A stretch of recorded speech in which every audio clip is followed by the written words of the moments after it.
Well, good evening and welcome to this live stream event on the 12th of July 2022. Martin North from Digital Finance Analytics here. Great to have you on, and thanks for taking some time out on your Tuesday evening. And I hope you'll be enjoying the conversation. I did put a poll out there on the chat tonight about where you think the ASX 200 may be by the end of the year. So if you get a chance, make a vote, and later on in the show I might bring that on and talk about it. Just before I bring Tony in, I will just remind you, as I always do, that we don't provide financial or legal advice. This is a general conversation only. The chat room is moderated, so please be a little cautious about that. But I also do encourage you to chat with each other, and the community here is such an important part of what we do. So feel free to chat away. This is as at the 12th of July 2022 if you're watching in replay. If you'd like to ask a question, use @WalkTheWorld to get my attention. And that's to make sure that it comes into my queue so I can then get your question on screen and we'll get Tony to give it an answer. And I've also enabled Super Chat, which means that you can get your question to the top of the queue if you'd like to do that, or indeed if you'd like to make a contribution to help with the running of this, what we do here. We don't do it for profit. We do it because we think there's a really important conversation to be had, and we're trying to raise people's level of expertise and awareness of what's going on. But any contributions are obviously gratefully received. And if I don't acknowledge everyone, I do apologise. But in advance, thank you for all those who make contributions via Super Chat. Okay, with that, let me get rid of that. And let me push this button here. Tony Locantro, are you there? Absolutely, Martin. And a good evening to all your viewers. And it's interesting to be outside the chat room. And it's such a wonderful community, and I enjoy it. And people got to realise that doing this is quite intense for me. But, certainly looking forward to some riveting conversation tonight. And interestingly, I could have been heading towards a Pearl Jam concert in Budapest, but I'm here instead. And what did spark some joy for me was seeing John McEnroe get up with the band in London. And I've actually been mentoring some younger people on finance, and I use Pearl Jam as an example, each member, as to build your wealth. And I have a new member now, so at least I'm going to get some new material. But happy to be here as always, and thanks to everyone for the questions and, more importantly, the level of support I get. Thanks, Tony. It's great to have you back on again. And, it's interesting because if you think we had a conversation a few months ago and then we did a recorded show in between, but, the things are moving very quickly now. And, the inflation rate's very high. The interest rates are moving up. The global situation is relatively unstable. The markets, of course, have taken a bit of a bath. Some down 20%, some down a little less, a little more. And I guess your BBUS has probably done pretty well. It actually paid a surprise distribution of $1.12. So I wasn't expecting that. I rang Better Shares and said, what the hell's going on? I deliberately invest with the thought of not getting a dividend, but they said they were just returning some futures profits to those holding it. So a bit of welcome relief. I still maintain just over 10% of my portfolio in the BBUS. I let some of the BBOZ go to pick up some tax loss bargains on the market. And I must say that selling the last week of June, it was like a packet of Tim Tams that didn't run out. I was getting absolutely bombarded with stock, and we pretty much could buy as much as we wanted or could afford. So I've never, ever seen across the board shellacking in small caps. And as they say, every sign of volatility and weakness with hindsight is seen as an opportunity. Any current or future weakness is seen as a threat. So if you believe markets are still going to operate, companies are still going to need to grow, we need drugs for human illnesses, then it was a great time to buy. But, I wish the sellers would let me come up for air or give me a chance to ring some people. But, it was brutal, and that has extended to other markets. And this is probably we're heading, I believe, for the darkest financial times we've seen, at least in our lifetime, Martin. Yeah, and I've seen a few. I've been around through a few downturns, but yeah, so many of the things are sort of all pointing the same way, aren't they? In terms of negativity. I mean, we're going to get a CPI read from the US in a day or so, which will probably be quite strong. We've got more of the lockdowns in China, and so COVID is still bubbling around. We've got COVID cases rising here in Australia. But if you look carefully at what's happening with interest rate rises and how they're flowing through, this is going to be a really big pressure, because households are going to feel it from every front. Inflation, higher interest rates, confidence is down in the floor already, or here and around the world. And the real question for me, Tony, is how will corporate earnings hold up through this? Because I suspect we're going to see earnings weakness ahead. Oh, most definitely. And I think when you're in a debt binge, when you get delusions of grandeur, just say you start to feel confident, you start to make a bit of money, you walk past blocks of land thinking you're a property developer.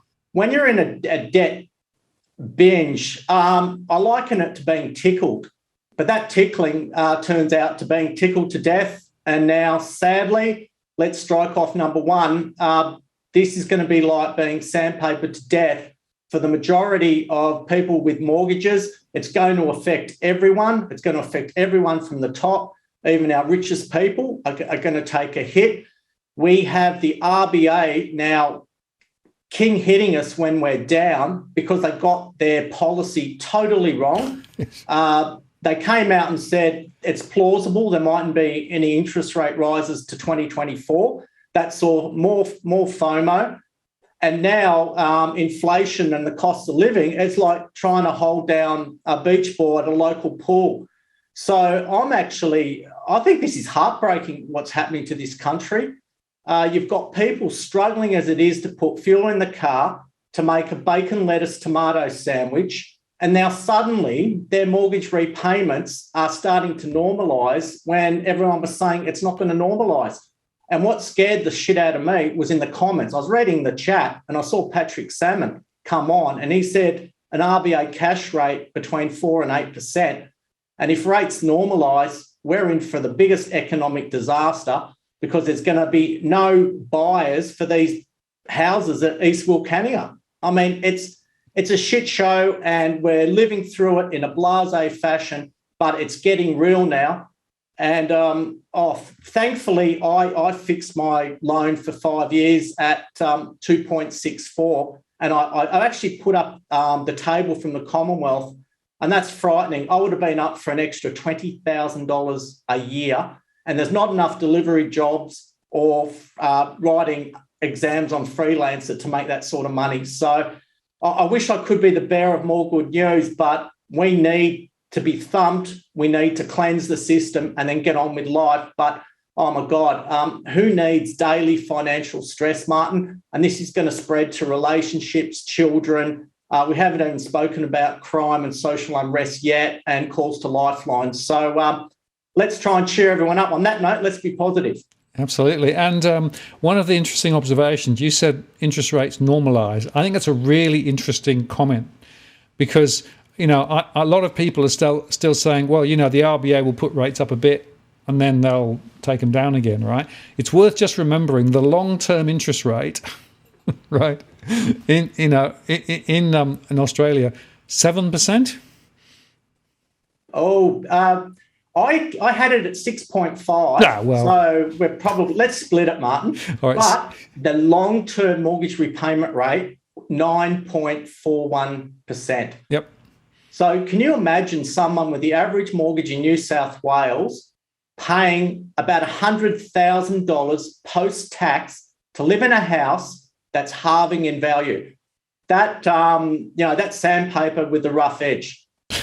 Absolutely. Well, it is. Let's be honest. Absolutely. And yet 1% rise is a 15% increase in monthly repayments on an average 30-year mortgage, right? Every 1%.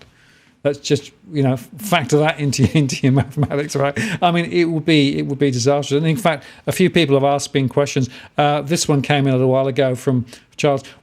Could house prices collapse 80% like Japan? Well, that's a sort of ultra scary thought, but the downside risk now on house prices must be pretty strong, Tony, mustn't it? Yeah, I'm going to be probably a little bit more bullish and suggest that we'll probably go through an Ireland-style collapse. I watched the documentaries on Ireland, how the kids were going to the races, flying in on helicopters, just a massive party. But they didn't have the huge debt that we have. I think the Japanese had the biggest bubble where I think part of a garden was worth more than the entire Manhattan at one point. And they are some of the biggest savers out there. I think at one point, the average Japanese had 106 grand in the bank. And that's just been such a sad society that there's been articles on the elderly committing petty crimes to go live in prison, which is a much better place. So, look, I'm going to go for the Irish style. If we turn into Japan, well, I don't know what's going to be left of our economy. But, look, we're all downtrodden at the moment. The RBA, people say, well, yeah, they might slow the increase down. They might cut rates. But I don't think they've got a clue, because if they're trying to manage a property bubble, well, they're doing a pretty shit job. Well, you see, I think that they're more concerned about the exchange rate. And, of course, the US to Aussie is 67 at the moment, which is a long way from where perhaps some would want it. If it goes much further south, they've got to put rates up, because if the exchange rate drops too far, then, of course, we have big issues with our international debt. Got huge international debts in the system at the moment, more than we had previously. And that puts the economy at risk. And, I want to over-egg the cake, but if you look at Sri Lanka's issues were ultimately because the exchange rate moved so strongly they had to try and put interest rates up to try and control it, and then it all blew up. So all these things are big and complicated, but I agree with you, Tony. The RBA has really not been on song. They've continued to pull the wrong levers at the wrong time. And I've seen some articles this week saying, well, the RBA will stop because they can't allow house prices to fall. But I would argue that they may have to allow house prices to fall if they have to beat inflation and because of the exchange rate. Oh, exactly. And we have to take our lead from New Zealand, which went much quicker on the rate hiking cycle. And their prices are starting to fall off the cliff there. I'm getting a lot of tweets from the Canadians on what's happening to their markets. I watched a video on Phoenix, Arizona, which Morgan Kelly mentioned just before Ireland collapsed as the classic housing bubble. There's bubbles bursting, in the likes of Austin, Texas. So this is actually a global problem, a global issue. We're really nowhere to hide. And I think if you look at those bigger declines, often they come to mining towns.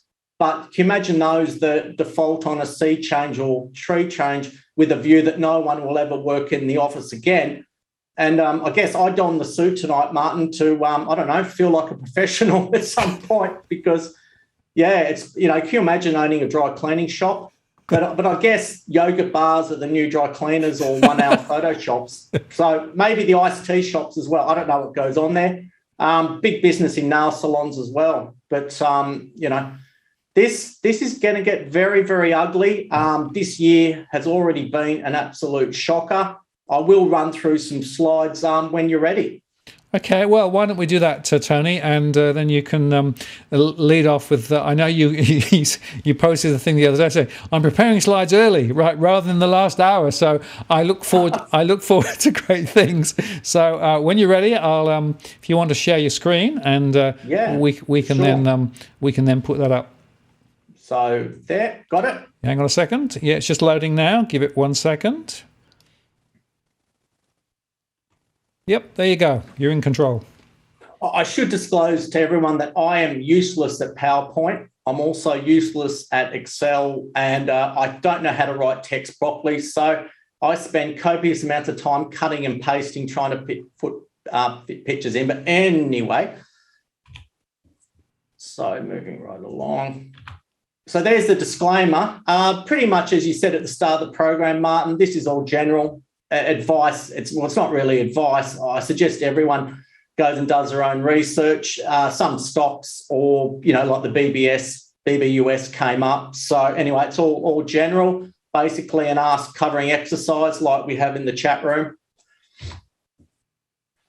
So I reckon in my lifetime, 2022 would probably be the worst year that I've experienced. Certainly, we had the war with Russia and Ukraine. That's been in the news. Now it certainly gets much less time. In Perth, we had a 65-year-old elephant called Trisha die. And that was sad, but she got more airplay than what's going on in the war at the moment. We've got COVID making a John Farnham-style, Daryl Summers-style comeback, unfortunately.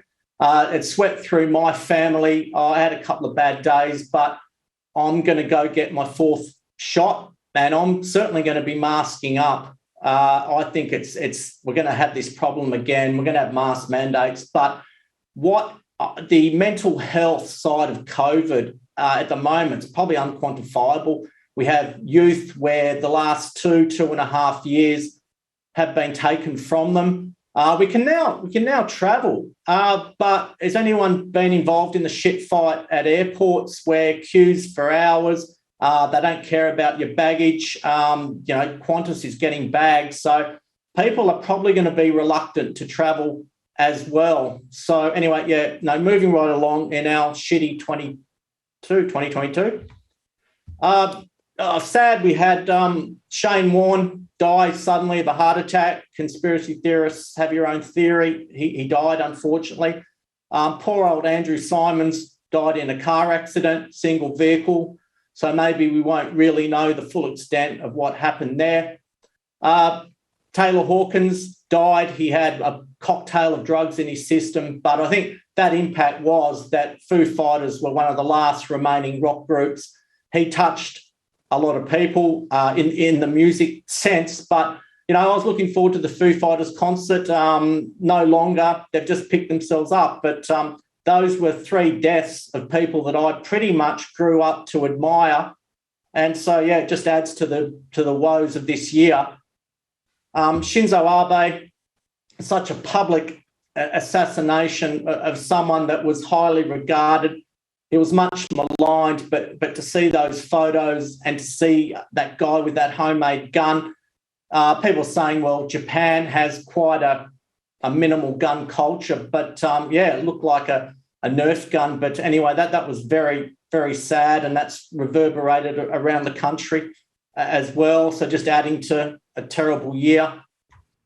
We got rid of these two. I wish I had hair like that. I would certainly develop a comb over. Morrison, he lost the election. I actually saw a documentary with on Albo and his partner, and look, he's been handed the poison chalice. He's been handed an economy that's going to go in decline. But I don't know, he just seems to be that honest Uncle Arthur type that, we can trust, but I just don't think there's much he can do about the situation. I know he's driven. I know he came from a single mother background. I know he likes midnight oil. It's probably good to have a leader that, shows that he cares. But again, the RBA is certainly not helping him. So anyway, there was a rumour going that ScoMo's going to join the NRL. Well, let's hope not. So that's, I don't blame Lewis there in that shot. And I look at the toilet paper roll, and this is as much analysis as the public can do. Can you imagine you're busting to go to the toilet, you look at that roll and you're thinking, well, is it enough?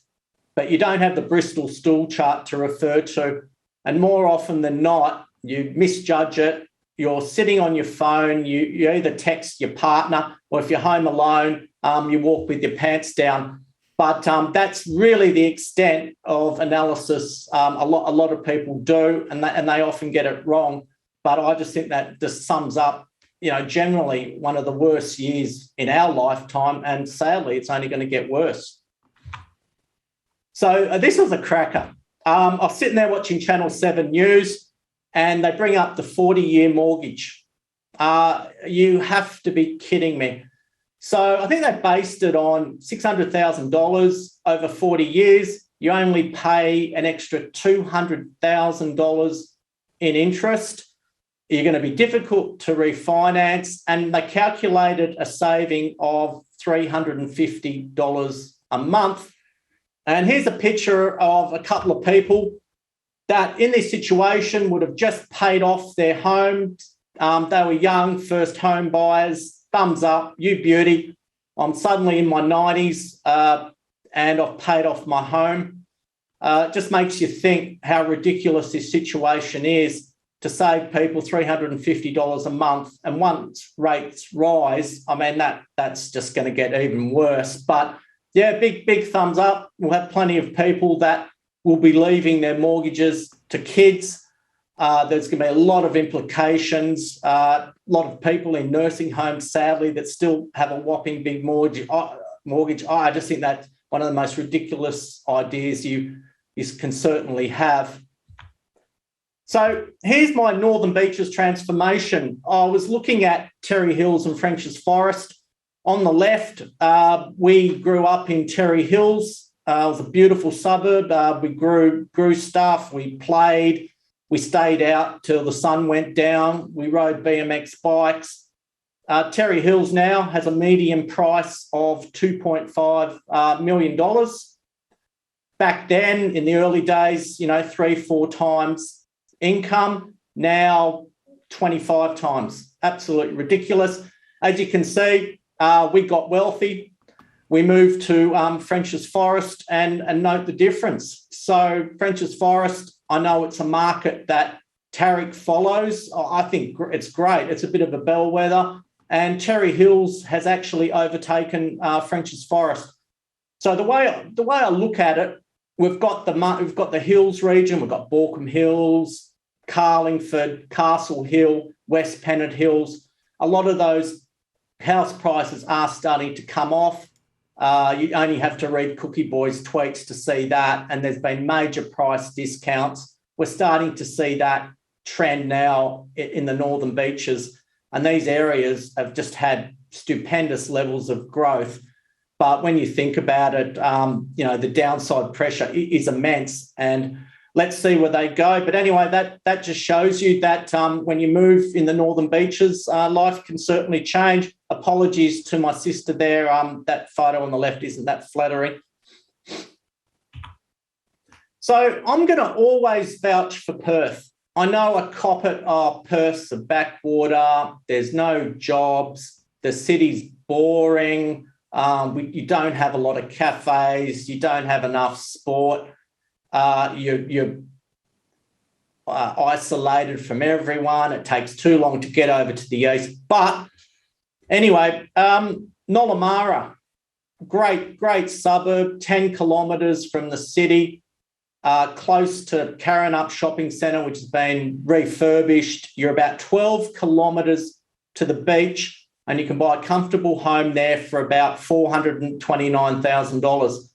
And I don't know why people don't even consider moving. Why tolerate paying over $1 million, getting a set of financial handcuffs if you can get similar employment and you can get away from family that you generally don't like or want to mess with anyway? So there on the right, that's from Mount Hawthorn, which I believe is arguably the best suburb in Perth. And you can see there that suburb's had 34.7% growth over the last 12 months, but you can easily get into a 2-bedroom apartment for around $500,000, and you're close to everything. You're close to cafe strips. You're close to good schools. I mean, in a bull market, a house full of asbestos near a flood area is a renovator's dream. Every school is a good school. Every prison is a good prison. It's a bit like when you try and buy mining tenements on the moon. There's no such thing as a bad house. Everywhere's a pristine locale with lakes and playgrounds and world-class cafes. Well, that's just all part of the bullshit there is to sell to keep the bubble moving. And the way I look at it is ocean glimpses or looking at water, that's going to be heavily discounted. If you build a bowling alley in your house, that's going to get discounted. Who cares about tennis courts? If I want to play tennis, I'll go and hire a court. So anyway, that's just to show that there's more to life than being in mortgage stress. Perth is a totally functional city. I've been to 2 State of Origins with my son. I got to go to an AFL grand final. Optus Stadium just got voted the best stadium in the world. We have electricity here. We have cafes. It's always a good perv for both sexes. But, I was just thinking that if you're going to, I always look at what's sold on the market. I look at what's sold in Perth. I leave the section blank in realestate.com. I suggested some suburbs 30, 35 kilometres from the city, but to me, Nollamara looks pretty good because as you go up from Mount Hawthorn up Wanneroo Road, it gets $200,000 cheaper every couple of kilometres. So anyway, I'm sticking up for Perth. As people know, they're probably sick of me saying it, I was a police officer in Sydney. I got to patrol from Bondi, Bankstown, Blacktown. I also got to work at Canterbury Bulldogs games. They were always interesting events.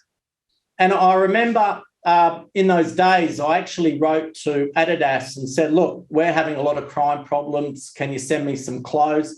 They sent me boxes of clothes and I'm dressed like a total hood. And I remember I was at Wiley Park and someone came up to me and said, which servo are you going to knock over? Because my gun was hanging out. But, what an experience. And I've got to deal with a lot of crime. And now you've had a proliferation of new suburbs. And that's where I see the risks increasing. We haven't had much social unrest. Surely we're not going to see anything like what we saw in Sri Lanka. But, that's all to come. And that stems from domestic violence, domestic pressure, financial abuse. We're yet to see all that now. But if rates continue on this trajectory, that's certainly where we're heading, unfortunately. It's sad. I mean, we don't deserve this shit. But if the RBA got their job right and we didn't binge on debt. So, Roger, it wasn't Kim Kardashian's backside that stopped the internet today. It was Roger Brown's tweet. That's pretty brutal, if ever there was a brutal tweet. I'm not so bearish. My target over a few years is in the mid-8s, which is still super expensive if you take into consideration a normalisation of interest rates. Roger doesn't mince his words. His tweets are straight to the point, brutal. Everyone came on and responded to say, hey, Roger, what you've been smoking. I hope that scenario doesn't happen, but that just goes to show he's been harping on about rates, the bond market, and so far he's been spot on. So anyway, that's a scene from Deep Impact. And that's pretty ugly. But, I saw that tweet and I had to include it in the presentation. So to me, this is the poster child of the bubble, a house at Jordan Springs for $1.35 million. You have to be kidding. Future economic students and aliens will use this as a test case for just how stupid we are to think that that's what you should be paying for a house. Hopefully it's well constructed, but that to me sums it up. Thanks again to Cookie Boy as well.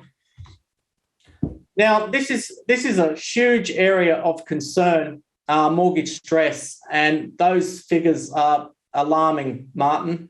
You'll see the likes of Kokulis discount them, but the level of stress and I actually was going through your presentation and I said that it's mainly professionals that are under the most stress. I guess once you start to be successful, once you start to make a bit of money, that's often the path to bankruptcy and ruin. So anyway, those figures are totally, I'm scared of that. That's not a good trajectory for mortgage and rental stress. So thanks again for those. Now, what can the public do? You can get rid of all your streaming services. You can give up your coffee. You can try and get rid of your Q5. That's kind of become my vehicle of choice. I don't know, I guess it's the ideal soccer mum vehicle. But to me, all these cost-cutting measures, it's like throwing a feather into a cyclone. It's just not going to make much of a difference. And I think we're past that point where you can go through your expenditure, you can go through your garage, you can try and sell all your rubbish on Gumtree when you're competing with other people. But I just think it's too little too late now. You might as well have your multiple streaming services and your coffee. The used car market has come off, but still a great selling opportunity if you can let go of your car. So anyway, I just think, too little too late now. Who would have thought we would have seen a lettuce on the front page of the West Australian, but everyone got a bit of a joke out of that. Now there's going to be a global shortage of hummus due to a chickpea shortage. That's certainly going to have an impact on my life. But rates are going up. The cash rate is now 1.35%. It's only going to get worse. The RBA was totally asleep. We should have taken New Zealand's lead, even though they technically were probably a little bit slow. But anyway, when you see, that's a front page that will certainly reverberate. So this is where it gets interesting. Confidence levels are certainly down. That came out today. And I put there the CBA interest rates, and I look at the 5-year fixed. And in my case, the difference between a loan October last year and now is roughly $20,000 per annum in interest.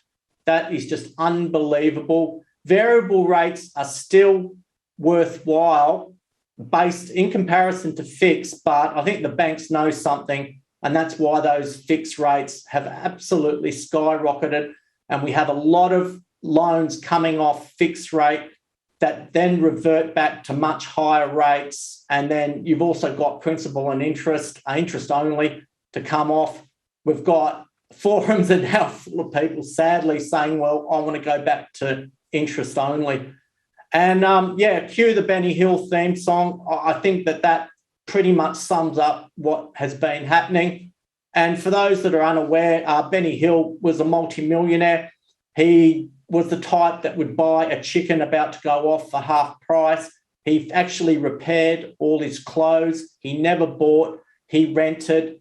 He lived lived by himself pretty much, despite his success. But every time I think about what's happening in the world, that theme song runs through my head. So pretty sad times.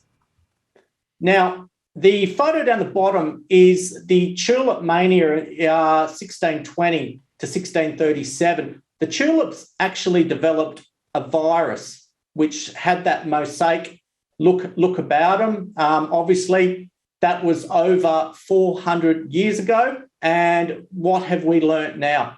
I don't think we've learnt a frigging thing. At least it won't bring down an economy, a country where the price dropped 99% and Holland went into a deep recession. We now have Matt Damon, who went out for crypto.com. I bet he regrets that. If you need the money, make another shitty movie. We have the Bored Ape Yacht Club as well. I mean, there are ways to make money. There are ways to speculate. It's funny because I've been advising on speculation for 24 years. I've dealt with thousands of people, and every new fad, there is a new wave of investors who call me a dinosaur, say that I don't get with the new age, you're missing out, it's not a bubble, this is the new paradigm. And these people think they're the first ones to discover the 11 secret herbs and spices, or the first ones to come across masturbation, self-gratification. I know there's just no other way really to put that. But, dinosaurs, so-called dinosaurs like Buffett, he'll come out and make the statements. He's a billionaire. If he has a good day on the Dow, he adds cheese to his sausage McMuffin. So he's a bit of a tight ass as well. So what happens with any bubble is everyone's making money, everyone's doing well until the day you decide to do it. And it's like turning up at 3 a.m. to a piss up holding one of those. That's certainly an example of being late to the party. And if anyone's interested in a vegan pizza at 3 a.m., well, they've got rocks in their head. So anyway, I have my 3 S's. I think life's about trying to enjoy it as much as you can. On the left there, I was emceeing a gold conference and Juliana said, I need a bag of peanuts. I'm going to go and feed the birds. And she stood there and the birds had an absolute ball.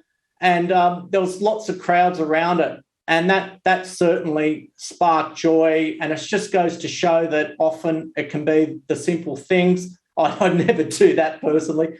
Day's beautiful steak there. And of course, Shiraz, if you can pick up that for about $20 a bottle, highly, highly recommended. So anyway, that's the end. Very good, Tony. Thank you very much. And I think that what you have the knack of doing is actually just showing how chaotic things are at one level, but also, there's some really critical points there. And I think for me, the one you said that it's got to the point now where it's almost too late to do things, right? And I think that's a very important observation, because up until a few months ago, we were both saying there's still time you can, but we're almost over the precipice now, aren't we? Well, the big switch to Perth, I think that window's closed. You also got to think that it's not too late to sell. Taking a couple of $100,000 less is not a disaster. What we have, I have this issue on the stock market.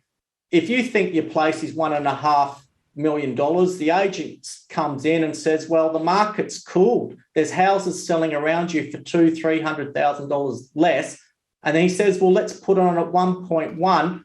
And you say, well, no, I want my 1.5. But that's what's going to play with people that don't have the financial literacy, that can't analyse if they have enough toilet paper for a trip. That's the sad part. I think, during my career, obviously I'm a speculative investor. I will leave money on the table. It hurts sometimes, but that's what people have to grapple with. And I did some sums. So let's just say we have an island-style collapse, Martin. The median price halves. Once you go back to the nominal growth rate of 2.5%, it will take you 27 years to get back to that price. So, when I sell anything on Gumtree, I price it to sell. And these price reductions, thanks to Cookie Boy, people are getting more desperate. Buyers are stepping back. But people don't realise is, house prices in Sydney were priced like Japanese stocks. And the day the NASDAQ died, you couldn't catch a bid. And I talked to a Melbourne-based real estate agent. He doesn't tell me fibs. He's saying volumes are off a cliff. Buyers are waiting for cheaper levels. Vendors are still too greedy. And the volume has dried up. And he's suggesting 10, 15% off already. And, I'd rather get words like that rather than official figures, which don't seem to be telling the full story. No, unfortunately, the official indices are always lagged and late. And, the thing about Cookie Boy's analysis, which I've published, I think, 3 shows now I've called Operation Anti-Spook, right? Because what I'm trying to do is just show that based on the analysis of Cookie's done, these drops are big and they're getting bigger, right? And it's interesting, there's a high correlation between postcodes where there are high levels of mortgage stress and big drops in asking prices. I don't think that's a coincidence.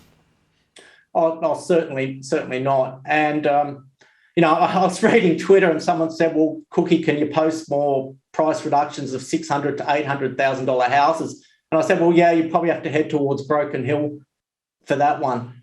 But, oh, God, isn't this scary? I just don't see how anyone can see how we're going to get out of this. And there's not going to be a soft landing. We've been set up for a hard landing. I know that once I take a bit of a hit with my portfolio, I go into survival mode. But fortunately, I'm in a role where if I work harder and work smarter, I can cover things. But there's a lot of people, school teachers, police, emergency services, a lot of other professions where their income's fixed, and suddenly you have to find an extra 20, 30 grand a year. I don't know where that's going to come from, Martin, and hoping that you're going to get a big inheritance. Again, that's probably not the ideal financial strategy. No, it is interesting, of course, because the other thing to bear in mind, Tony, is we've got $1 trillion of debt sitting there now, thanks to the large stimulus programs that were actually rolled out through COVID. A lot of that, of course, didn't go in the right direction. As interest rates go up, that's going to put a huge pressure on the budget, isn't it? Just to service the debt we've got, let alone trying to deal with the budget more broadly. So as well as the private sector pressure on houses, we've got a public sector debt problem as well. Yeah, it's debt. It's debt everywhere. And I don't know how people think that it's an enjoyable thing to go out with cheap money and try and accumulate these things that don't make you happy anyway. And suddenly we're paying for it now because it just was allowed to go on too far. And you've got developed countries that once interest rates start to rise, as we saw in Sri Lanka, they pretty much declared themselves bankrupt. And their families living, a lower middle class life that suddenly are wondering where the next meal comes from. So, I mean, there's a number of uprisings throughout the world happening now. There's runs on Chinese banks now as well. But we've largely there hasn't been much happening in Australia. I was actually talking to Juliana and I said, well, what you're going to see is poor people push a trolley through Woolworths, go straight to the steak section and just push the trolley out. And I think that's where we could head. You're going to see lots of queues at food bank. You're going to see people waiting for the last minute to buy a chicken or a loaf of bread. It's going to happen. And there's just no way out of it from here. It's a case of how governments manage. It could be a very nasty problem. So we're going to see more countries suffer unrest. And I just hope it doesn't spread here.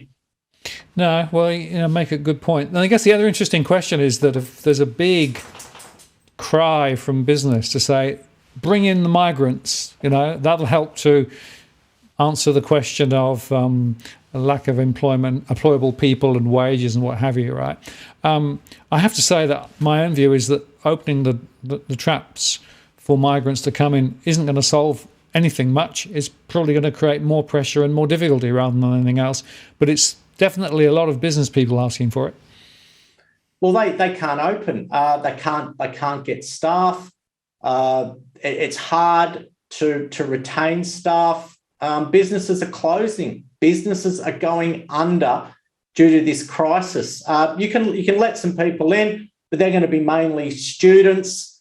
They're going to be the type that will take the jobs that Australians won't, but they're certainly not going to be house hunters on the northern beaches, Martin. There's not a hope in hell of that unless they're money launderers. Yes, absolutely. And there was talk that the new government might be starting to power up the money laundering because we're 20 years behind a lot of other countries in terms of dealing with money laundering and real estate. Only Canada's in a similar position. That would also be another, negative in terms of the drag to the downside in terms of prices. And I guess the other sort of thought that I have is, in my surveys, I see this stress, and you put the headline chart, and somebody in the chat asked, well, does it mean anything? Well, stress alone doesn't, but it tells you that people are having to make hard choices about what they buy and what they don't buy, where they put their money and where they don't. And so I'm seeing things like people not getting dental treatment, people taking kids out of private school and putting them into the public system, things like that already. And I guess the point is, as this sort of continues, people are going to have to make harder and harder spending decisions. And it's interesting, in the UK, they've just come out and said retail spending has suddenly started to drop dramatically. The reason is people have now stopped buying white goods. They've stopped buying a whole bunch of things. They're sort of hunkering down and buying the cheap, low brand, no brand alternatives instead. We haven't seen that really come through yet. The latest retail numbers are quite strong in Australia, although that's inflation part of it. But I wonder whether we're going to see a real significant drop in terms of retail activity and people actually just not being able to afford to buy stuff. Well, I think you're saying if you look at Kogan's share price, you look at JB Hi-Fi, you look at Harvey Norman, and you even look at something like Temple and Webster, which has fallen off a cliff. I think retail spending is going to suffer. The problem is a lot of our appliances will last a lot longer than what we hold on to them for. I mean, there was a craze where a TV or an internet fridge, for Christ's sake. We went out and bought chest freezers due to food shortages. So I'm going to keep my chest freezer. I've got 2 reasonably priced cars. Both have damage to the front driver's leather seat, which is me. I don't want to go out and buy another car. Car manufacturers are very good at marketing, but the problem is that a lot of people, when they get delusions of grandeur, will buy a car, but they always do it through debt. So I can see issues there. People are going to dine out less as well. I think there's nothing wrong with staying home. Travel, a pain in the ass with the long queues at airports. Yeah, we just had one big party. You could go to the shops, you could buy all this furniture, all this electrical. Really, that's just not going to make any difference to your life. But I do have an admission. I just got my 5th TV put up in my very humble 3-bedroom house. And the point of that, Martin, is to have one here in the office, but each part of the house brings people together. And having a TV in the kitchen, living room now makes my 14-year-old son talk to me. I know that sounds extravagant, but I try and live modestly. But what makes you happy? And that's not having a house with 5 bathrooms, 12 bedrooms and everything else. It just doesn't spark any joy. I mean, you can drive up along the beaches of Perth. You will not see one person on their balcony. No one uses it. Who cares if you can walk across to a beach? I just think we're going to get rid of all that crap. We're going to get back to a 70s style way of living. And sadly, we do have stagflation. And I never thought I'd see that word in the mainstream press, but God, it's everywhere now. Yeah, it is interesting, isn't it, how the old stagflation and recession words there, and the latest surveys for the US, for example, are more inclined towards seeing a recession. And, the latest expectation is they'll do another 75 or maybe 50 next month and continue to lift rates. And, pretty much the Fed has said, well, we've got to tackle this inflation thing, because if we don't, then it's going to be a lot worse. But then recession follows from that, perhaps, and the fallout from that is also not good. So they've backed themselves into this massively difficult corner. And I guess that's the point, really. The whole idea that central banks, one, know what they're doing, and two, you can trust them as they've got godlike powers and they know precisely how to manipulate these levers to be able to keep us all perfectly safe. That's a myth that needs to go a long way away from reality, because they have really failed, haven't they? Oh, absolutely. And you just look at how prices were allowed to get to these certain levels. You've got plenty of unregulated and dangerous markets where people have piled into them. They call them rug pulls. People have lost their life savings on all these scams. Everyone wants to get rich quick. It's the TikTok generation. No one's got the attention span to build a proper financial plan. And that's what's happening. That's what social media is doing to us. You just got to have that patience. But I still don't get why. I can see the stock market becoming more popular, because the ASX and the CHESS system is one of the safest on earth. So if you buy shares with a broker, you're CHESS sponsored. If that broker goes under, you can transfer your shares anywhere. You can buy and sell shares for $10 a pop. You don't have to worry about tenants. You don't have to worry about rates. And the true cost of owning a house, and if you can pick stocks, why wouldn't you have that as your vehicle? But I guess the downside is people are scared of the share market. but you just got to really plow through it and ride out the volatility, as I said in that quote earlier.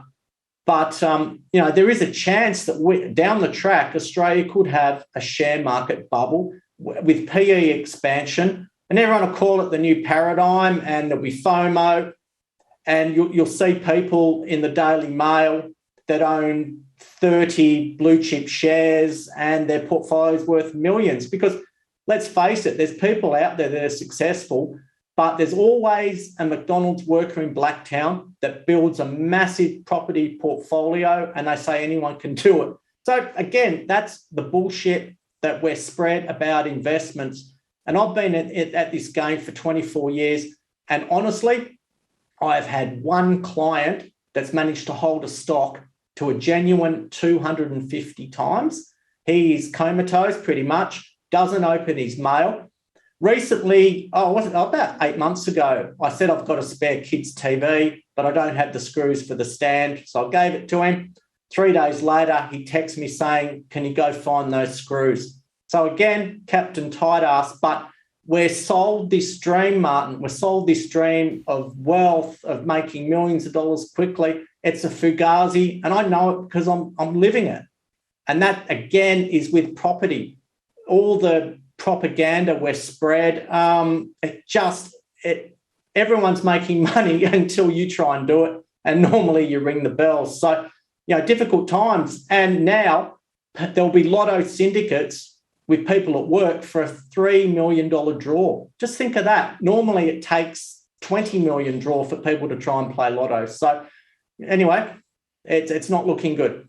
And look, you make a really interesting point, because if you actually look at, the mainstream media, and I'm thinking of the online portals as well as some of the newspapers, thousands and thousands of articles and thousands and millions of words have been written trying to get people to invest here, do that, and it's all built on that same really, really, very uncertain and unclear idea that if you do this, you're going to make a lot of money, right? And so the concept of selling the easy journey of making money is what it's about. And the reason they do it is not because they're necessarily wealthy themselves, but because they need to actually click, get the clicks, right? Get the eyeballs, because they're actually rewarded based on the eyeballs that come through.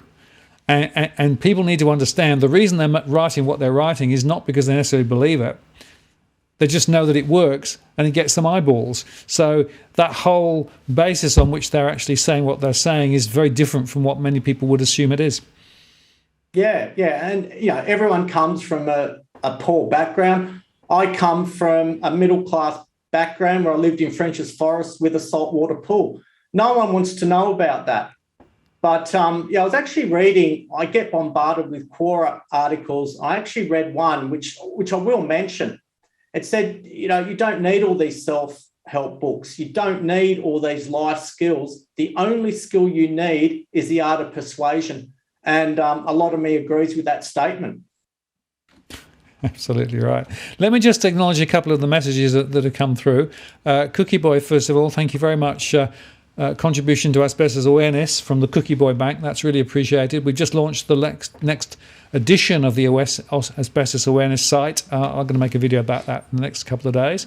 6 months ago, Jill died pretty much, so we're sort of commemorating that with the next version of the website.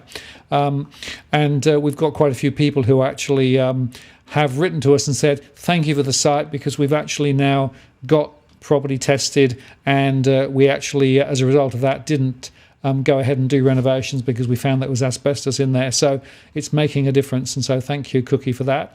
And it's worth also just acknowledging Andrew there. Thank you very much for your contribution, super chat, Andrew. Really appreciate it. Thank you for that. And Tony, I guess the other thing I wanted to ask you, I had a few people ask about the way the currency is going to go, and I guess what I wanted to do was, when you're making decisions about, you're involved in the small caps, to what extent do you take the currency into account, or is it a more local piece of analysis that you do? In other words, you get to know the local people and the firm and what they're doing. Is it macro that drives you, or is it something else, something more granular? I go through quite a long process before I push the button on a company, and I guess that takes a lot of time, and a lot of it's instinct. But when I'm looking at gold producers, you've got to look at the Australian dollar gold price, which is still 2,570. I then take into consideration calls from, Goldman Sachs have trashed the lithium market, but they've turned around and said gold's going to 2,500 US. So I don't try and take too much of the currency into consideration, but I'm certainly mindful of it. And, times of parity or near parity was certainly interesting. I think at the time I was trying to buy Les Paul guitars, which was another unhealthy addiction I had, which actually saved me at one point. So, I've been there, Asian crisis when our currency, I don't know what we got to in the Asian crisis, but at the moment, I think our dollar's certainly a risk of going lower. And obviously, it's not Bitcoin that's the reserve currency, it's the bloody US dollar. And I think the world needs to get over it. You just can't fight it. As I say, don't fight the Fed. Yeah, well, you touched on the US dollar. To my mind, the US dollar, they're deliberately making it as strong as they can at the moment, and that's partly to deal with the internal issues in the US. But it's having a huge fallout, of course, into emerging countries. John Adams and I recorded a show today about Sri Lanka, and we're going to put that up in the next 24 hours or so. And it's horrendous to see how the strong dollar was part of the reason why they had huge issues with their own currency. And of course, ours is a 67 US at the moment and probably falling. And the US euro is 1-to-1 pretty much, which is amazing. I guess the question in my mind is whether the US dollar is going to maintain its position as sort of strength is 107, 108 at the moment. And the fallout from that is quite significant, of course, with the way that it translates inflation back into, say, our local economy. That's why I asked the question, really, because, if you start trying to put all of these big picture issues together, it can get quite complicated quite quick, can't it? Well, I guess the more you know, the less you're gonna make a move. People say, well, should I wait for lower prices? Well, often, you can wait for lower prices, but if you're in the market, you have to stomach this. It's the only way is to buy if the shares drop. If they're great, you buy more. So I guess once you throw everything into the NutriBullet, you just don't know what the hell's going to come out. But I take the approach that the stock market is a way to make good money if you can find the right small companies that become bigger ones. And at the moment, clients probably want to punch me. We had a spreadsheet. So we're down on my model portfolio. We're down about 22%.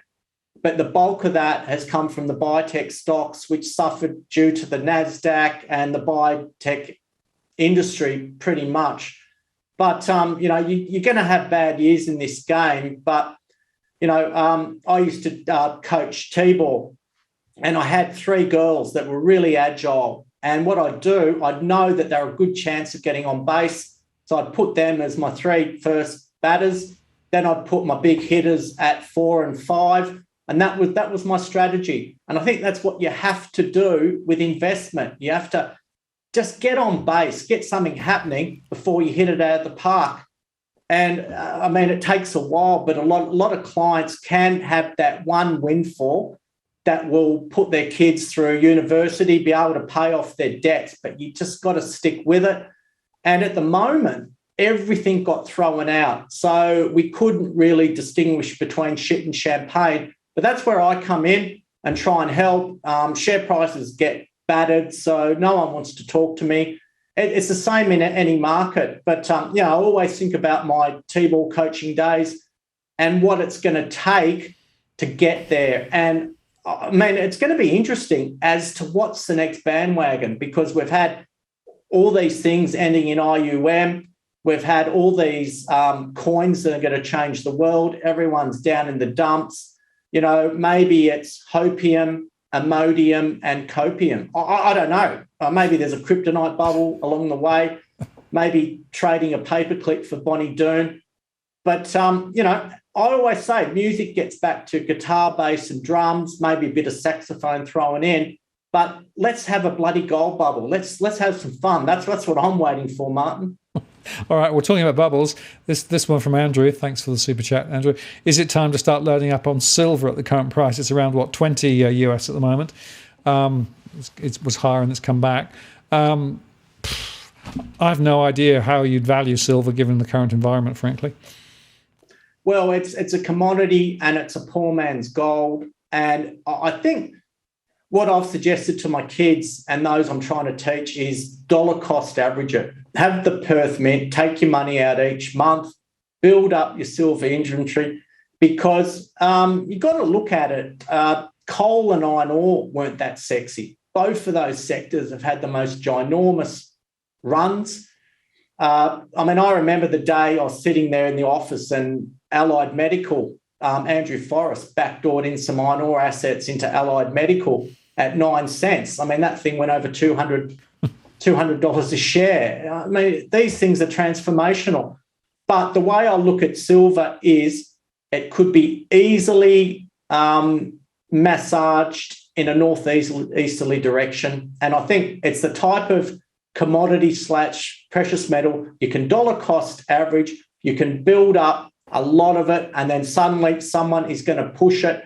And I go back to 2011, I think it almost cracked $50 an ounce. So it does have uses, it does have antibacterial, and I think people will revert back to gold and silver as opposed to digital tulips. But if you can make money out of digital tulips, I say good luck to you. But yeah, I'm bullish on silver, Martin, basically. Yeah, no, that's very interesting. That's fascinating. Yeah, and it's interesting you make the point about digital tulips, because digital tulips are rather at the down in the grass somewhere at the moment, right? Hard to find. And it's interesting. I was looking at some research the other day that quite a few of the people who actually piled into crypto were younger people, particularly from socioeconomic groups who wanted to get rich but saw that as the only way to get rich, and many of them, particularly in the US, have actually lost their shirts in the process now. And I guess it's the other point, isn't it, that the level of expertise that people think they need based on reading the articles or the chats or whatever, and just piling in, and what you actually need to do is chalk and cheese. Well, I've been researching markets for and advising 27 years. And I've only just started to crack the code, especially on psychology. That's why there's the coffee can portfolio, where the idea is to buy quality companies, put it in a coffee can and sell some each year. I admire people, early adapters that have made a lot of money, the types that have 30 articles of clothing in total, so they don't have to think about what to wear. And they've made their fortunes. They've been able to sell into the masses. But holding something is bloody tough. And if these people are true to their word and are chartists, they would have been stopped out the whole way up. So I've got nothing against people that want to try and make their money on these currencies or whatever they're trying to trade. My son used to buy a box of AFL cards and he'd make $200 profit on it. Whatever it takes to make money. But the kids today are missing out on dollar cost averaging and something called hard work and patience, which no one seems to have any these days. So one of the real distractions from this trading frenzy is these trading apps that look like someone's designed a poker machine, and kids become addicted to it. And all they've generated, they might make 5-10 grand, they might make a bit more, but they have a bad financial habit for life. That's the bad side of it. And what I'm trying to instill in my kids is dollar cost, buy precious metals, have some savings, take a little bit of risk on the stock market, build yourself up, and then go into maybe some property and do it comfortably. But there's just no financial education. We've had massively FOMO-driven markets with no regulation, no help. They've seen all these tattooed people in Lambos. They've seen the lifestyles, but That's not how life goes. And unfortunately, a lot of people, even in property developments, are going to get caught as well. So what I've learned is you just got to back yourself. I don't care what the crowd are doing. I don't care if people say I'm stupid. I don't, stay away from the stock market. Well, what the hell are we going to do now? We might get 2.5%, 3% on a term deposit. But, the days of, who knows, maybe the days of 6 to 10% gross yield on a property might return. Absolutely. Well, the deposit rates are definitely going up. I had a communication from one of my banks today to say, we're putting your rate up. Well, that's nice. Makes a nice change. Yeah. Taking the rate down. Still not great, but it's better than it was. But you make an interesting point about time in market, right? And in fact, Cookie Boy put up a post a while ago saying maybe the thing to do is to buy something and just forget about it and just, let it sort of, grow. Because, of course, the fact is that over the long term, prices do tend to rise because of inflation and other things. How important is time in market, do you think? Well, I look at the banking sector where you can buy something in the mid-30s and suddenly one of our banks goes sub-20. I think the old buy, set and forget will not work. There's very few mining companies that will become an Independence, a Northern Star, a Sandfire, all those mid-caps. You have to stay on top of it. You just can't buy these and stick your head in the sand. And what I've noticed in my career is the highest point of client stress is when a stock's down 10% or the client has made 10 times in the discovery phase and they don't sell out when the stock becomes an orphan. Yeah. So it takes experience to know, is your horse going to run in the Melbourne Cup or is it going to run in the Everest? And I think that you can only do that through experience. I had someone today phone me who wants a heap of yield stocks. I was saying, well, wait. You don't, there's been no greater wealth destruction than in the hunt for yield. If you want to buy bank stocks, let's wait till they do a cheap rights issue like they did in the GFC. They're going to get cheaper. You can buy outside the banks. You look at stocks like Ingham's, Bega Cheese. They've got a lot of problems. You've got hotel and poker machine stocks. That's the first company, the first style of stock I'd buy when I set up my unethical fund. But really, at this point, don't go chasing waterfalls or 5 to 6% yield where you lose 30% of your capital. So I think it's a tricky time for people in the stock market. You can dollar cost average into an index fund. A lot of Americans writing on Twitter will suggest that. If that looks safe to you, then that's probably not a bad approach.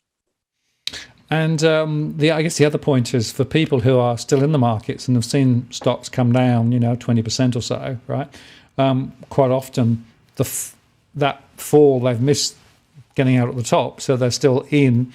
And now the question is, well, do I ride it further down and hopefully maybe come back later, or do I try to get out? And the get out or stay in on the way down, that's a really tricky call. And I'm certainly seeing some less experienced investors panic once they've seen the first drop, and effectively then lose the capital that they as well. But it takes nerve not to do that. Oh, absolutely. And that's what I saw during the final throes of tax loss selling. These are perfectly good companies that are having drilling, they have resources, they have clinical trials being thrown out like confetti. But that's what, humans are wired to buy high and sell low. And what I feel all these emotions, but I'm, as I said, if you believe in the continuance of business and progress, yep, you'd be a buyer. But, people need to realise that a lot of these stocks on the ASX in the mining and oil pages are not worth their market capitalisations. What was priced at $20 million as a shell, as sure as shit, is going back to $1 to $3 million or lower as a shell. But people hold on to this. It's like playing a poker machine at the Rudy Hill RSL. You're just waiting for the next mini jackpot. The stock market is very tough and it will spit you out. But I know about leaving money on the table. I'm down, 7 figures from my peak. Do I regret it? Yeah. I say that I have a joke to my partner that, I guess it's through faith, and I'm looking after 390 people and I don't look after myself. So what can I do? But, the stock market, I think, is going to be the go-to place now. But the interesting point is, Martin, that no one takes the time to learn. No one cares about Buffett, Peter Lynch, these guys who should be listened to. For people who like mining stocks, Rick Rule is probably the guy to listen to. They'd rather watch TikTok videos. So it's just the way society goes.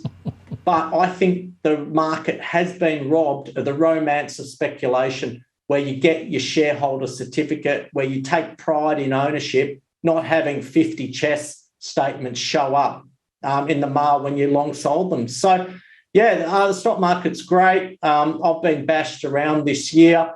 I still think I could get into the green overall, but it's certainly been tough.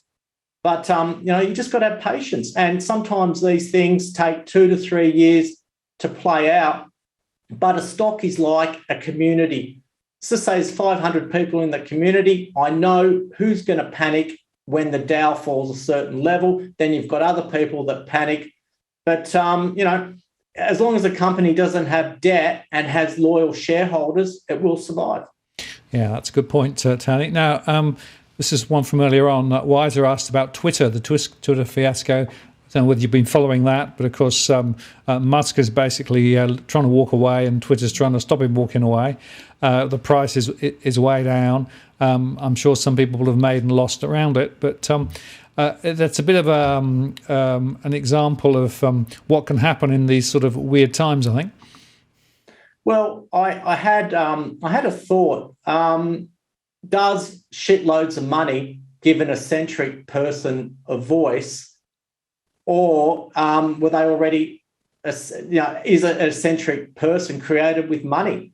I mean, at the moment, Twitter's full of jokes about everyone wants to work for Elon Musk so they can have his child. I don't see how one of the richest people on earth can dictate shareholders in Twitter through tweets, go on Saturday Night Live and call himself the douche king, and then that coin drops 93%. We just let these rich people have their own voice. God knows how many regulations he's broken. He wants out of the Twitter deal. You just can't change your mind like that. I just think that's absolutely insane. There's not enough regulation, and let's see what happens in the courts. But, I see his feed. He's got all the followers. He can say something vague and useless, and everyone likes it. But, no, it's an absolute joke and a debacle, and, almost as crazy as when Trump was on Twitter. Yeah, you're right, unfortunately. Now, here's another question which came in from Zara. With price volatility in supply chains, uncertain shipping and commodity prices, deglobalization with the US bringing home manufacturing, is a local manufacturing capacity what we need fundamentally? I think there's a really important question there, because our economy is narrowly based, right? We basically have building houses and digging holes and selling stuff offshore. Our economy in Australia is very, very narrow. So is there room for more manufacturing locally? What do you think? Well, when you have to lift the minimum wage significantly, I just think wages and raw materials are probably going to cost you. And that's why a lot of manufacturing has gone offshore, unfortunately. I guess how much stuff really is made in Australia. We're just a country of real estate speculation and trying to flip houses, and that doesn't work anymore because you can't get the tradies in and you can't get the materials. So yes, I mean, there's got to be a chance of that, Martin, but after the mother of all resets, maybe we can get back to a manufacturing industry where we actually created something that was real, tangible, and not a digitally traded asset. So yeah, there's probably some hope, but certainly not yet. Well, I've been advocating a need for manufacturing, local manufacturing, for quite some time. But if I talk to entrepreneurs, they say it's impossible at the moment with the settings that we've got here in Australia. And so anybody who's come up with a good idea will try and take it to the US or somewhere else to try and actually develop a business there, because the conditions here, they can't get funding. The red tape is too complicated and to navigate. And it's also a small market. So, if you build something here, you've got 25 million people. If you build something and sell it in the US, you've got, a lot bigger market. So there's a few issues that are actually working against us. But on the other hand, of course, if we actually rely on everything coming in from overseas, that then leaves us highly exposed to supply chain disruptions and all the rest of it. Now, we haven't got that many days of oil here in Australia. We're reliant on the supply chains feeding us with oil and pretty much everything else too. So, there should be a role for local manufacturing, but actually I agree with you. The wages issues and all those other things, plus the red tape, plus the small market, makes it quite hard to do. Yeah. No, it's sad, but it just adds to the frustration and fear of where we're heading and what it will actually take to create something real. To get back to an economy where the mother could stay at home and emergency services people could afford to live close to work. Things have certainly got out of whack, and as I said, it's going to take the mother of all resets, which is going to hurt a lot of people. But the system's broken. So certainly a good question, and I can understand why she's thinking that way. Yeah, absolutely. Now, let me just give you a quick heads up on the poll. I put a poll up before the show started, which was, will the ASX 200 be higher by the end of the year than today, right? And the results are 65% of the people who answered said no, 16% said yes, and 19% said not sure. So the consensus from the chat room is that we're going to see further falls on the markets through this year. I guess that coincides with what you were saying earlier on in terms of, there's more to come yet. Certainly. And viewers should be mindful that bear market rallies are certainly the most powerful. So when a market bounces from being oversold, it's a bull trap, and, shorts get wiped out, and it certainly gets very ugly. But if you go and have a look at a long-term chart of the Dow Jones, it all looks pretty calm. But if you look at 1929 to about 1933, it looks absolutely horrific. So generally things will tick along. We are going to have earnings season. There has been, discretionary retail stocks are suffering already. So that's probably a leading indicator. But I can see the market going lower. It's just a case of how powerful the rally. Is there going to be a relief rally in the US? But at the moment, with all this conflict, supply issues, inflation, rate rises, it's certainly not conducive to a market rise. Right. And I want to pick you up on something you said, because you said that bear market rallies can be very strong. And it's just worth unpacking that, right? So bear markets come down a long way, and then they basically start looking as though they're going up again. But that's not really a real bottom. It's basically up, and then it comes back down again. And in fact, in bear markets, you get much higher volatility, which is what we've been seeing, right? Yeah, a market could get thumped. You have a look at COVID. You go back to the GFC, a market could get thumped 30%. And then it bounces 10, 15% in a V shape. So, and the other thing people should know is that a bear market really is more of a reflection on the ASX 200, the All Ords, or the S&P 500. At the end of each year, there's always going to be stocks that certainly outperform. And I think the mention of a bear market keeps people out of stocks, whereas there's going to be a lot of winners even when their major indices are falling. So, the press needs something to talk about. They need to say billions wiped off the stock market. They need to have their angles. But, you can make money in a bear market as well. And often in raging bull markets where the indices are going in a northeasterly direction, a lot of small cap companies go nowhere, and vice versa. So, Yeah, I just think now you certainly have to be a stock picker, or if you have the ability to pick the next bandwagon. But, I can see the next bandwagon. Everyone will jump on it.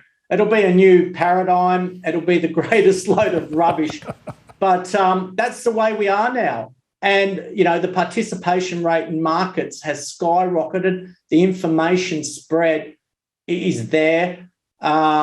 During my time before the dot-com bubble, we certainly didn't have women of junior resource stocks with tattoos and bikinis, and we didn't have celebrities. Actually, I tell a lie. I go back to 2004. A gold float was using David Boone to promote it. And I think David Boone holds the record for 52 beers on a flight. So how celebrity promotion has changed, but to have cryptocurrency has opened up a whole new business for women who are a 7 or above. And I just can't believe it, because in the old days of the market, you relied on your newspaper, your Huntley smaller companies guide, and a bit of gossip. So again, the romance of the market has gone unless you get lucky with one of these women. Or Ben, sorry. I was going to say. Sorry, I'll keep the sexist comments, but it's the truth, Martin. And it's just sucking in all this money, and unfortunately, there's going to be a lot of victims. Yes, and I guess the point is that if you're younger, you may ride this through and then be able to sort of recover later. The people I'm quite concerned about, Tony, are those in their 50s and 60s who are moving towards the end of their working life, or they're thinking about retiring, and they suddenly see their superannuation drop 15%, or they see the value of their property drop 20%. These people could well be actually now facing a very different form of later life than they perhaps expected even 2 or 3 years ago.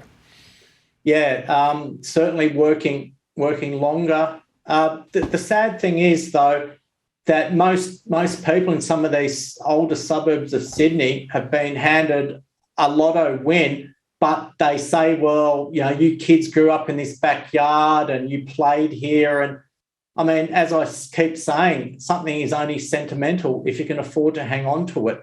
And you're right, we've had these dazzling super returns for many years. If you start seeing 10 to 20% off $1 million in super, that's certainly a hit.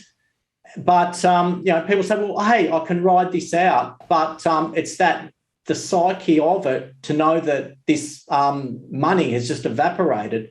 So I'm sure older people are worried, and so they should be, because we're having a society where the young have been priced out of the markets, eastern states. Yep.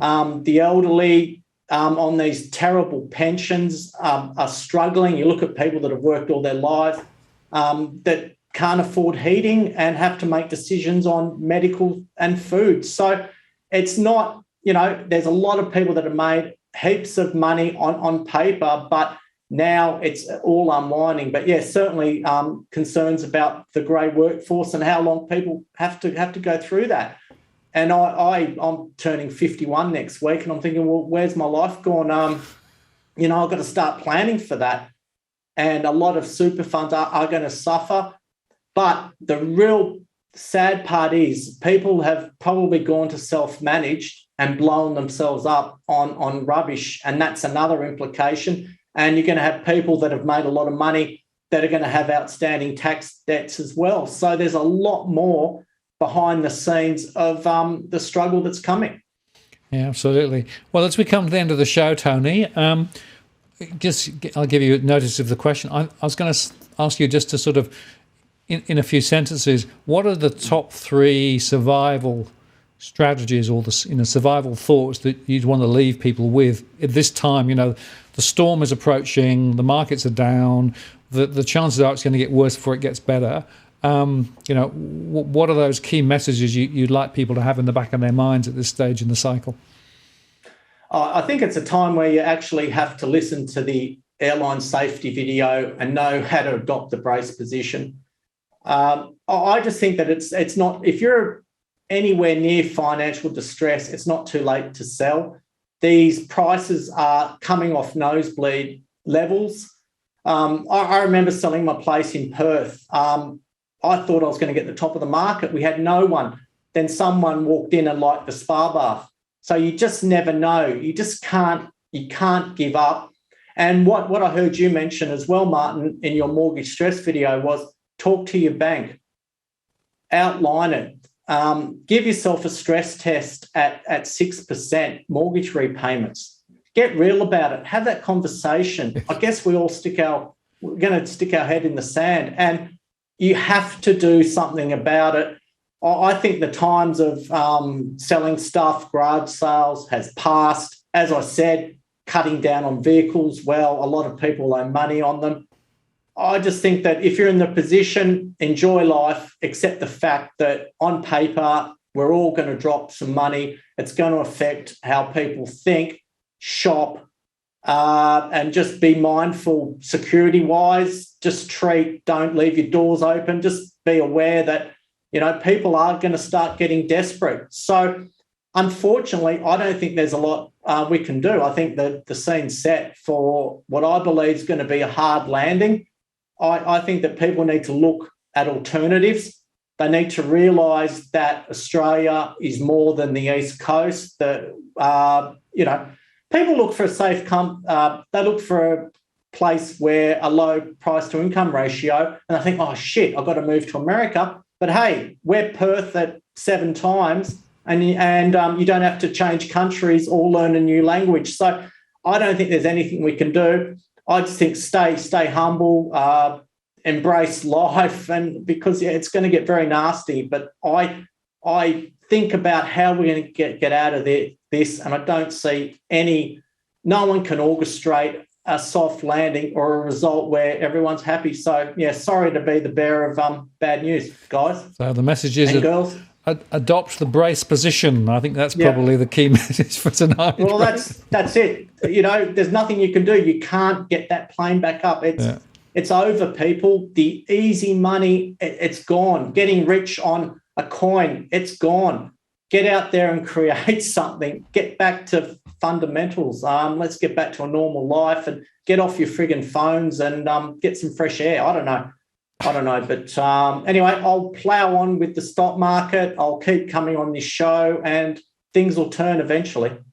Thank you, Tony. Well, I think that's a great point to end the conversation. Thanks for your work in putting the slides together and having the conversation. I've got to rewrite the bingo card now, you realise, but that's absolutely fine. Thank you very much. And we'll catch up again down the track, I'm sure. And everyone's saying great show, so thank you. Take care, keep well, and everyone's going to move to Perth. Please don't. Please don't. I'll happily ignore. I don't want a real estate bubble. I just want to stay in Perth and enjoy life without everyone else. Thank you. Thanks very much, Tony. See you again. Take care. Bye-bye. All right. Bye.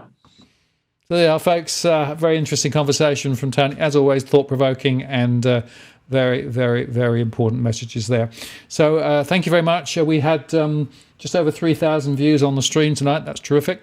And appreciate all the questions and also the super chats. Just to tell you that next week I'm bringing Adam Stokes on, and I've posed him the question, crypto where to now? Because I think it's time we had a conversation about crypto. So join me this time next week for a conversation with Adam about crypto. It should be quite interesting. Meanwhile, that's all for tonight. Before I go, I guess we should have one last look at the doggy cam. There we go. They haven't. Oh, Luna's half off the mattress, but apart from that, they haven't done much. But there you go. So they've stayed there all night, which is good.